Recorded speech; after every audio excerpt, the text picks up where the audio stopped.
Stay. Awesome. See that hip kicked back? Good, Finn. Stay. Okay, so it's a series of short repetitions. Good. Stay. Meanwhile, he's out here getting used to this crazy wind that is scary for a lot of dogs. These loud traffic noises. Stay. Whoops.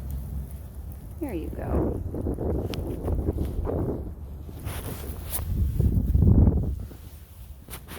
Stay. Okay, and you notice not once in either lesson have I moved away from him when I say stay. So don't fall into that trap of saying stay and trying to take 5 steps back. We're not there. Stay.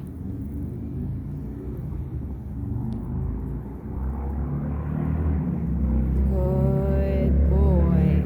It is your job to get the food down before he moves. Good boy! To keep the sessions short, fun, at his level.